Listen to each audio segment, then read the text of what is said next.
welcome to Phillip Island, Victoria in Australia. What a setting we have for this great sporting contest, the Little Penguin Sea to Dune race. Nervous moments always as they gather on the beach, the tension mounting, and away they go. There's the defending champion, wearing his familiar navy blue and white, great waddling style. Another pre-race favourite though, losing touch with the pack. Maybe that's why. A few too many fish in the day's feeding. There's a familiar face, Skip McIntyre, 8 times a champion back in the 90s, a very successful coach now, keeping a keen eye on proceedings. This the leading group, 1 or 2 still able to put on a show for the camera, others just ploughing straight over it. Some resorting to shortcuts. Sad that cheating has crept into this beautiful sport. The judges will have a look at that. But up at the front, the pace is relentless, closing in on those sand dunes that will offer a bed for the night. The fatigue starting to tell. Who's got the finishing kick up on the outside? What a turn of pace from that one, whichever one it is. No answer from the rest, and he takes victory. What a win. There we are, into the Burrow, building an extension with his winnings, and back tomorrow to try and defend his title here on Phillip Island.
Good evening, ladies and gentlemen, boys and girls, and welcome to Penguin Live TV. I want to say a big womanjika to Malal. Welcome to Phillip Island.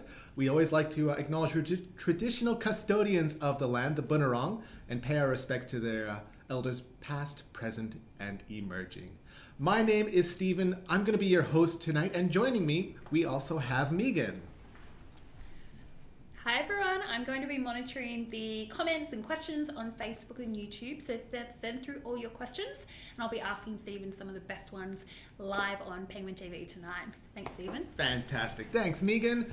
All right. So for those of you eager viewers who were here last night, you might be curious as to how many penguins we had, and I'm just going to swap cameras because, oh my goodness, we missed the first group. They are coming in early tonight. There was quite a few clouds on the horizon, quite a bit of a storm surge as well, so these penguins are eager to get out of the ocean, back onto land, get into the safety of their burrows this evening. Wow, look at how many penguins were there. But Megan, do you have the numbers from last night? I do. Last night we had 902 penguins. 902 penguins. That's a really, really good number of penguins. Oh my goodness. These penguins just keep coming. How many were in that group? Send through a comment, and we actually have the number of penguins in the first group. And wow, poor Sue. She's the one who's counting our penguins tonight. She's going to be having a hard time counting this many penguins. I think this might be more than one group, to be honest, but we'll get the number through to Sue. But put your comments on the Facebook feed. Megan will look at them, and we'll let you know who got the closest answer. Let's swap back to the beach just because there's a bit of an interesting thing that's been happening with the storm surge. I'm going to zoom in just over here onto the main stands a long ways away. Look at that cliff there. That's a cliff that our penguins are going to have to walk upwards tonight. And you can actually see, oh, you're going to see him? Oh, it's really hard to see him. There's just 1 or 2 penguins climbing up that cliff there. Megan and I went down earlier tonight, and we were kicking down sand, trying to make a pathway up the slope for our penguins. I had to get down on my bum at the top of those cliffs and bum slide all the way down just to knock the sand down. And I can tell you what, the penguins are managing to climb up it, which is such a relief. It's always a bit scary for our penguins when they have a vertical cliff to climb. They're not the best climbers, but if you give them enough of a slope, they'll surprise you with how well they can climb up these steep cliffs. All right, back to the main area where we're going to be watching our penguins. And it looks like most of the penguins have actually gone onto the highway. Let's swap back over there because I can see a few penguins coming on by. Now this live stream is brought to you by the Phillip Island Nature Parks. We are, Penguin Parade is part of the Phillip Island Nature Parks, and we are a visitor-funded, not-for-profit organization. So we rely on tourism to help fund our conservation work of protecting these penguins. And while we've been stuck at home for the last little while, unable to host people to the Penguin Parade, we wanted to find a way to bring the penguins to you in your homes. And that's what we'll be doing here for the next couple of weeks. We'll be doing the Penguin Live TV. You'll be able to see the penguins on their journey home. You'll be able to join us in spirit, if not in person.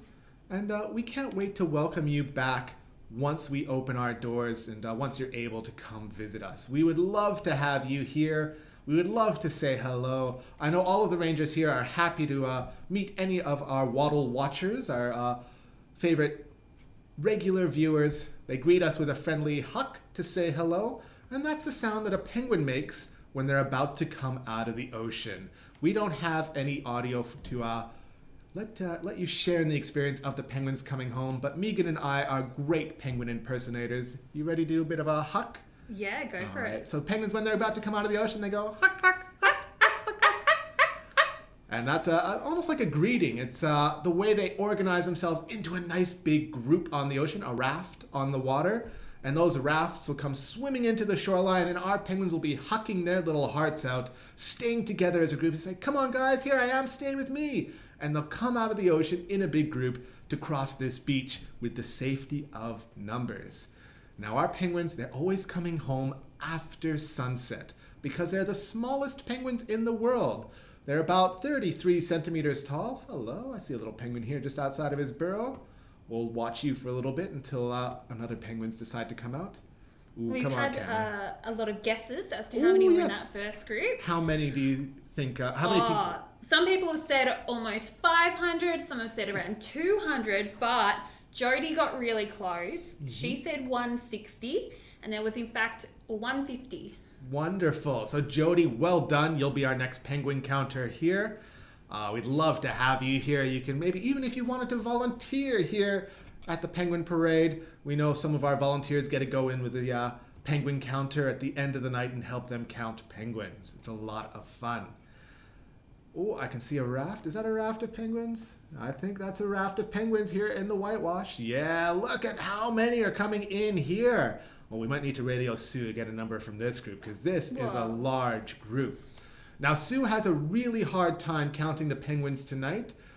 She's in the skybox, and that's a white building that was above where the cliffing was happening down the other end of the beach. And she's looking down this side of the beach with a pair of binoculars, desperately trying to count as many penguins as she can. But it's not easy because they're so far away and the tide is really high. So she doesn't have a lot of time to get that count perfect, but she's going to do her best, and she's going to be counting these penguins furiously. So send through a guess. How many penguins do you think might be in this group? And we'll see if we can get a number for you in a few minutes. I was talking about the Penguin Parade, how we're visitor funded. Introductions always get disrupted by penguins. I lose my train of thought. And how I can't wait to welcome everybody to come back because we do rely on visitors to help fund our conservation work. We can't really survive for too long without visitors coming to see our penguins, and the money that we get from the sales of tickets and merchandise, all of that goes back into protecting our little penguins. We take care of about 20% of Phillip Island. It's roughly 1,800 hectares of land. And we're protecting not just the penguins, but we also have the Koala Conservation Reserve, Churchill Island. But there's a lot of native animals that we're working to protect here. And one of those animals that's pretty dear to our hearts here on Phillip Island is called the eastern barred bandicoot. It's a tiny little nocturnal marsupial around at night. Could fit in the palm of your hand. They're quite small, a lot smaller than our penguins, but they are lovely little creatures. We released about 60, do you remember 66? 67. 67, there we go. Numbers always a slip in my head. 67 little bandicoots here a few years ago. And the last estimate I heard, there's maybe around 300 in the penguin colony right now. So their numbers are growing quickly, which is just fantastic to see. And that's thanks to our conservation team who are out in the field trying to make this place very safe for all of our native animals, not just the penguins. Although the penguins, we do have a bit of a soft spot for them. We make extra sure that their habitat is well protected. And they need protecting from a lot of the invasive species that might try and encroach on their territory, take up their habitat, or maybe some invasive species that will hunt them. So we do our best to make sure that our penguins are well protected here, and their numbers are doing very well. We love to see that. As you can tell by the massive group that we have here. Speaking of this massive group, do we have any guesses as to how many will be? Ooh. Well, we need to talk to Sue first to get a number of how many crossed. Yeah, there's been a few guesses. Someone said over 700, but most of them are around the 100, 200 mark. I like your optimism, thinking there's 700. You'll be my kind of penguin counter. Every night when the Rangers are here, we enter into the penguin lottery. We guess how many penguins are crossing our beach. And the reason we do that is because we don't know how many penguins are actually going to cross. Our penguins can sleep on the ocean overnight. They might spend a few days on land when they get back home. They might spend a week, 2 weeks, a month on the ocean before they come back to land. So the numbers are always changing. And personally, when I join the Penguin Lotto, I always choose the highest number. So whoever guessed 700, come work with us. You'll be getting me a chocolate bar every night because that's the prize for winning the Penguin Lotto. We know it's been a good night when Stephen wins the lotto. Mm-hmm. If I win the Penguin Lotto, everybody's happy because we got the most amount of penguins anybody was expecting. All right, you can see these lovely little penguins heading up the hill. Megan to Sue, any And let us know how many. don't know how far we'll be able to follow them. Ooh, there's a wallaby up there. Oh, don't you worry, these wallabies are herbivores. We like to call them vegetarians. They're not going to bother the penguins. They might give them a fright if they start jumping away really quickly. But don't worry, they're not going to do any harm to our penguins. You can tell the penguins aren't too fussed by them. All right, I think I just heard a number coming through of the how many penguins were in this group. And can you share that with us, please, Megan? Yes, there was 71 penguins in that 71 group. There were penguins. a lot of very close guesses. Fantastic. I still think 700 was my favorite. All right, let's head back to this way. We got these lovely penguins on the rocks here, preening their feathers, shaking themselves. They have a lot of these behaviors when they get back to the safety of land. The beach is a dangerous part of a penguin's journey home. Their camouflage, which works really well on the ocean, does not work on the sand. So they get off the sand as quickly as they can. They get into the safety of the sand dunes where there's vegetation around. There's a lot of hiding places for them to reach if there's a potential late night predator around. So they feel safe on these rocks here. They feel safe next to these bushes. And they're starting to relax a little bit. Their heartbeat's slowing. They might have had the adrenaline going. Their heartbeat's pretty fast when they're crossing the beach. But now they're back to where they feel safe again. They're starting to preen themselves. You can see them shaking their heads, getting the salt out of their eyes.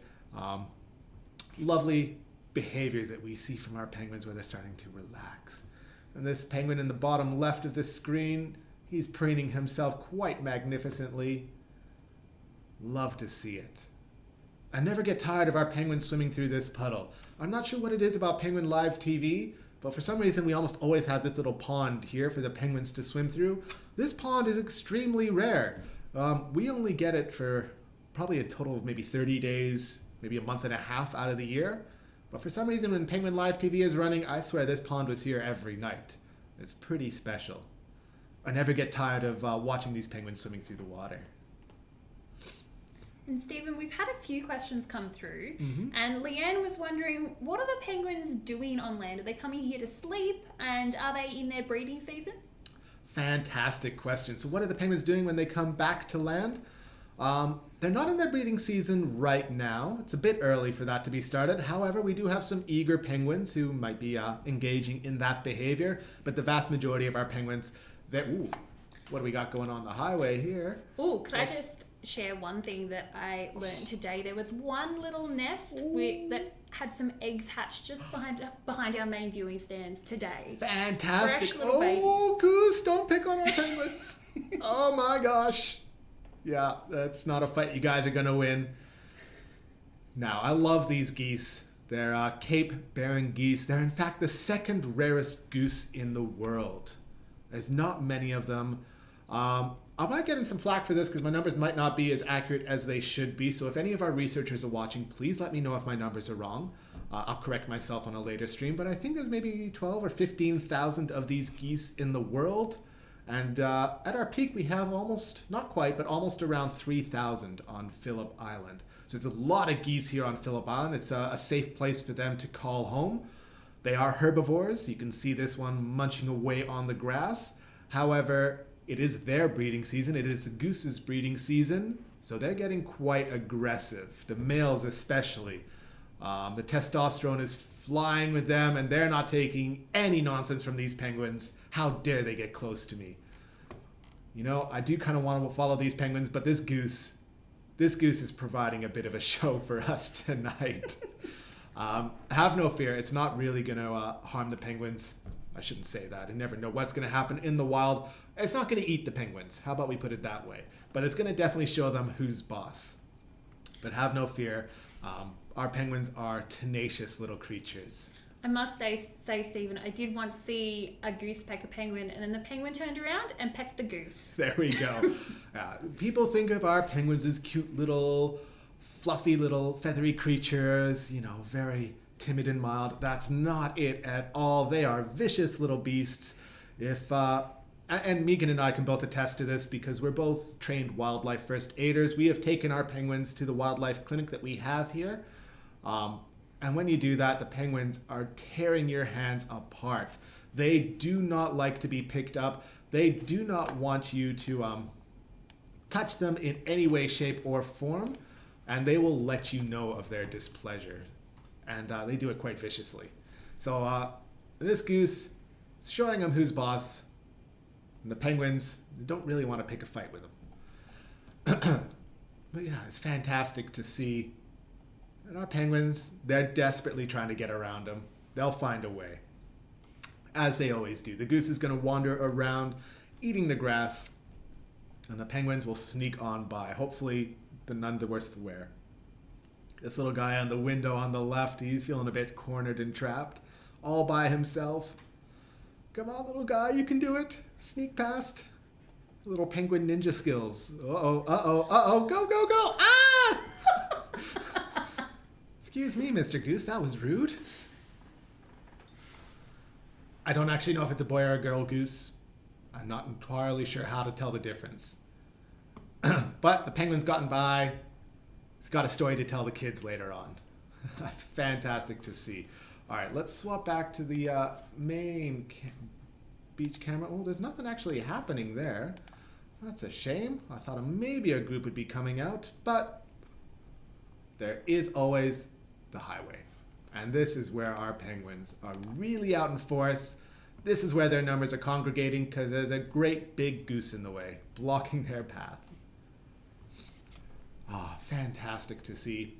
Now, I did say Megan and I were wildlife first aid trained. We can take our penguins to our wildlife clinic. And we do have a wildlife clinic here where we can take our injured animals, not just the penguins, but any animal that is injured. And that is supported by our charity organization, the Penguin Foundation. And you should be able to find a link of the Penguin Foundation in the description if you wanted to donate to our Penguin Foundation, help support the wildlife clinic, help support a lot of the work we do. You can even adopt one of our animals, a symbolic adoption. You can adopt a penguin or even a Cape Barren goose if you like their sassiness. You can adopt an eastern barred bandicoot. There's lots of ways you can support the animals we have here. And that's especially useful with those of you who can't come to visit us in person. We know a lot of you would want to be here. We can't wait to welcome you back. But unfortunately, that can't always be the case. So If you're looking to support us in other ways, we do have the Penguin Foundation that you can donate to.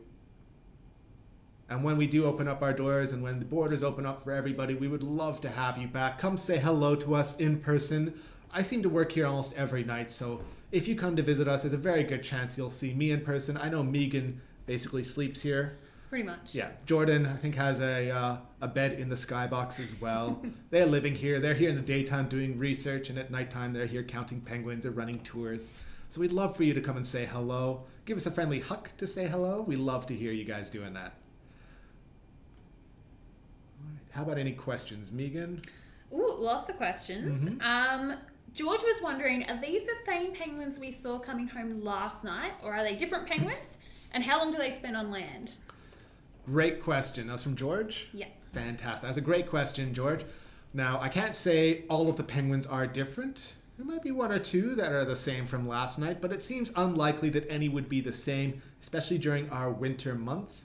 Our penguins, they might spend a day or two on land once they get home, and they'll probably spend a bit longer out on the ocean. Unlikely they'll be coming and going every single day. It's a lot of energy to travel on land for penguins. So if they're going to stay at home, they want to make the most of it. And when they're out in the ocean, there's not as much fish on the ocean in wintertime, so they might have to travel a bit farther to find it. So yeah, they'll likely be different penguins tonight. At least the vast majority would be different penguins. There's another part to that question I forgot. How long they can spend on land? How long can they spend on land? I'd say after maybe 4 or 5 days, these guys are going to be very, very hungry. There's only once a year where our penguins will spend any longer than that on land, and that's during the molting season. The molting season is once a year where our penguins come home to change all of their feathers. It happens all at once. It's a catastrophic molt because they lose all of their feathers, and it's kind of almost catastrophic explosion of feathers. It's a bit dramatic, but yeah, they do lose their feathers pretty much all at once. But it takes them about 2.5 weeks to molt their feathers. So they have to stay on land for that 2.5 weeks because their feathers are no longer waterproof coats around their bodies, and it makes it very hard for them to swim without that waterproof coating. Ooh. Love these guys just hugging nice and close to the stand. Now this stand that we're watching our penguins from is called Penguins Plus. And you can actually sit on these stands down here. This is how close you can get to the penguins. It's quite fantastic. I'm going to lose those guys underneath there. Maybe follow these ones. They'll be waddling around the corner any moment now. Let's swap to that. And where are they? There they are. Just as I was talking, they're around the corner on a journey home. It's so much fun to see these guys going on their journey home each and every night. I'm guessing there's a goose around here. They're looking around a little nervously. Oh, maybe not. But they are having a look around. Sometimes when they see an animal they're not too sure about, especially the goose, they're going to be pausing, looking back and forth, wondering if they're about to get charged by this big gray meanie. We do have a debate about whether people are Team Penguin or Team Goose. Ooh. Let us know in the comments. Are you Team Penguin? Are you Team Goose? Well, when the geese have their babies, I'm definitely Team Goose. If a mama goose is protecting their young, I'm all for that. That's fantastic. But on the whole, I might be Team Penguin. They're pretty special little birds. We kind of have to be, don't we? We kind of have to be. I mean, we're penguin rangers. It's, you know, part of the job description to be Team Penguin here. But I feel that babies trump penguins. There they go, heading down the boardwalk. All right, let's go back to the beach. Oh, of course there's nothing there. These little penguins are making us wait. A little bit rude, but that's all right. These penguins, they come when they're ready. We can't force them to do anything because these birds are wild animals. If they choose to come home, we are happy, we are lucky. Oh, come on, camera, focus for me. There's a cute penguin right there. There we go. There's 2 penguins right there. Now, Jordan was peeping on these penguins last night, hoping that they do something a bit cheeky. As Megan said, we did have some eggs that have hatched in the colony, and we usually don't expect the breeding season to start this early, but some penguins are early birds. They get a bit of a jump on the gun there. There's nothing wrong with that. As long as the ocean conditions can support raising babies, these penguins are free to breed whenever they like. Ooh, there's another penguin out the back. Wonder what's been happening in the burrows there. Well, those love triangles always end in tears for penguins. All right, a couple of penguins that have snuck up across the beach. I must have missed these guys. And, ooh, even some more penguins on the highway camera. I love to see these guys. These guys are up close. Ooh, you guys gotten spooked by something. There must be a goose around up here. I'm just going to have a quick look around to see if I can spot the goose. There you are. Yep. Ooh, loose feather there. It's quite a bit breezy tonight, so the birds might look a little more windswept than usual.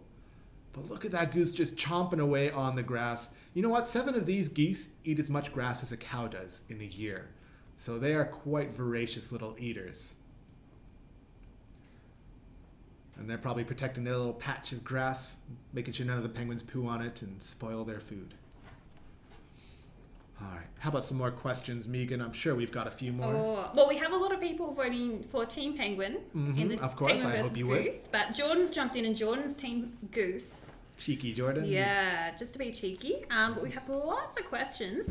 Let's see. Jared was asking, are there any penguin predators on Phillip Island? Ooh, do we have any predators here on Phillip Island? Well, we do have native and invasive species predators.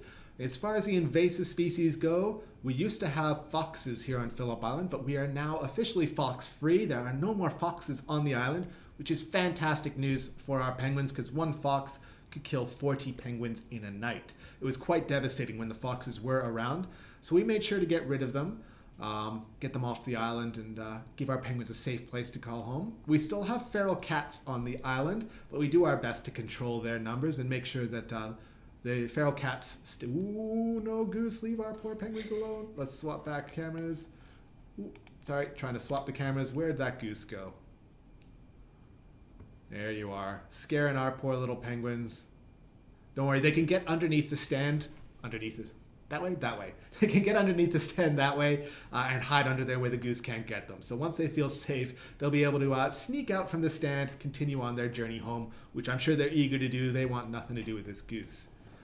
As for the more native species of predators who might hunt our little penguins, we have birds of prey are the biggest ones that will go after our penguins. So any large raptor bird that eats small animals on Phillip Island, they would have a go for a little penguin. But all of the birds of prey here on Phillip Island are diurnal. They're only awake during the day. They're not awake at night, which is why our penguins are coming home at night. They know it's not safe in the daytime for them to be out in the open on land because a big bird of prey will swoop down, take them home for dinner, which is no good for the little penguins. So they're waiting until nighttime to come home when it'll be safe. And that's their only native predators that they have here on Phillip Island are those big birds of prey. Out on the ocean, sharks don't bother our penguins. At least we've never observed a shark eating any of our penguins. We have a large colony of seals just off Seal Rocks at the Nobbies, probably 10 kilometers down the coast, give or take. They do not eat penguins at all. I believe they eat what's at the bottom around on the ocean floor, and our penguins don't hang around the bottom of the ocean floor. So luckily for our penguins, those seals, about 20,000 of them, do not eat our little penguins, and they help to stop any of the other species of seals that would eat a little penguin from setting up a colony nearby. And those species of seals would be the long-nosed fur seal or the leopard seals. But they'll just be visitors passing on by Phillip Island. They're not too much of a real threat to our penguins as they're not here in great numbers. But if a little leopard seal was to swim by one of our penguins, that little penguin's going to have a bit of a scary moment trying to get away. Yeah. Stephen, I'll just give you the heads up. We have 5 minutes left. Would you like another question? I'd love another question. We had Unicorn Dazzle wondering, can penguins see in salt water? Ooh, what a great question. And I love the name, Unicorn Dazzle. That's great. Can penguins see in salt water? Absolutely. So penguins have specially adapted eyelids. I believe they have 2 sets of eyelids, not just one for each eye, but I guess 4 eyelids in total. Is that right? 2 sets for each eye? A third one for each eye. Third one, there we go. I'm like, 2 sets, 1 set? You know, all my penguin facts, it's been so long since I've done a live stream, I have to go back over my penguin notes. 3 sets of eyelids, and one of those eyelids helps them to see underwater. So yes, penguins can see underwater in salt water. Their underwater vision, ooh, don't get too close to that goose. It's not a friendly one. It does let them to see underwater. That goose is just giving him the stink eye. He's like, yeah, that's right. Walk around me. Does let them to see underwater. They do need to see underwater because these guys are predators. Our little penguins are predators. They're hunting fish out on the ocean. And if they can't see their fish, they're going to have a hard time hunting because they rely on their sense of vision to hunt. Let's see what's going on the Penguin Highway. That goose is just on the top screen, part of the screen. Doesn't seem to be bothering our penguins going up the hill.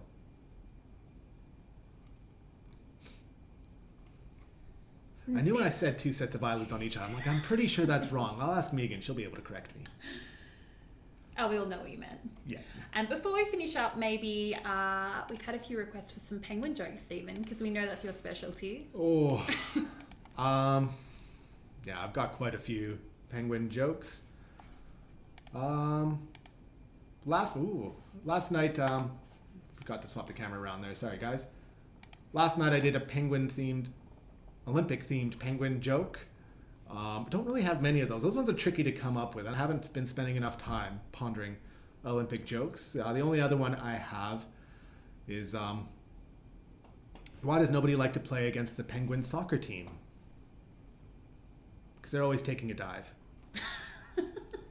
It's the first time somebody's laughed at one of my jokes. It just warms my heart. I'm sure everyone's laughing at home, Stephen. I never get to hear those. I just assume that everybody's groaning at home. I wasn't expecting that. That's a good one. Actually, my wife came up with that one, so I'm going to give Helen credit for that one. She's fantastic with the dad jokes as well. Alrighty. But yes, that might be it for all my Olympic-themed jokes. Sorry, I don't have many of them. They're not the easiest to come up with. Not too many sports that penguins like to play. They're excellent swimmers. Faster than Ian Thorpe in the swimming pool, that's for sure. So I guess, there's quite a few swimming jokes I might be able to come up with, but I haven't thought of any yet. But if you have some jokes for me to tell on the live stream, put them in the comments. I would love to read through them. I might even steal them and pretend like they're my own. All right, where's that goose gone? Is he still around? Yeah, there he is, right on the pathway. So you can see this little dark line up here going up the hill, and this cheeky goose is standing on the hill right on the penguin pathway, making sure that no penguins have an easy access to get to the top of the hill. Not a bit of a naughty goose right there. But we don't have much longer left, so we might start wrapping up. Maybe one more question, Megan, before we completely wrap it up. Ooh, okay, one more question. Well, on how we were looking at the sand between the stands earlier, Karen was wondering, does that movement of sand affect our penguin weighbridge? A tricky question for you to finish on. Yeah, no, that is a tricky question. So, in theory, it could affect the penguin weighbridge if the pathing gets so difficult that the penguins can't find their original pathway to the top where the weighbridge is. For those of you who don't know what the weighbridge is, it's on that center pathway where the penguins go up the hill. It kind of narrows down into a singular pathway similar to this one where the goose is standing on. You can see the line going up the hill where the penguins all funnel into this one pathway, and they go up the hill in single file. And if you were to take away their access to get onto that pathway, it definitely would affect the weighbridge because the penguins wouldn't be able to get through the weighbridge. It's a bridge that weighs our penguins. It scans their microchips on the back of their necks. Oh, come on, camera. Keep up with these penguins. They're pretty fast. Very fast penguins. So yeah, it's could affect them, but I don't think it would be tonight. It's not such extreme cliffing that they wouldn't have access to their pathway. So as long as they get onto their weighbridge, wouldn't affect them at all. Can I just add, Stephen, Yes, that our please do. penguin weighbridge does have a back door near where you do your little bump slide to make a pathway for them. So if they're not going up their main path, they might go up and over the back door where we get a little scan on them, but not away. Fantastic. All right, there. I learned something new today. I did not know our weighbridge had a back door to it, but that's great to know. And what a good question. I love difficult questions like that where I actually have to use my brain and puzzle out the answer. So thank you for that one. Had one really difficult question for me tonight and lots of other really interesting questions. We'd love to hear your questions. We love that you're tuning in and having a watch with us. Happy to share the penguins in your homes. And for those of you who are unable to come to visit us in the near future, we're hoping to see you once everything opens up again. And for those of you watching in Victoria, our doors will be open, I believe, on Saturday onwards. We'll be happy to welcome small numbers back. There's quite a few restrictions in place to how many people we can have. We'd love to have you here. We'd love to say hello. Give us a friendly hug when you walk through the building. And we'll make sure to maybe share a friendly penguin joke with you while you're passing through. Thanks so much for watching, everybody, and have a great night. Bye.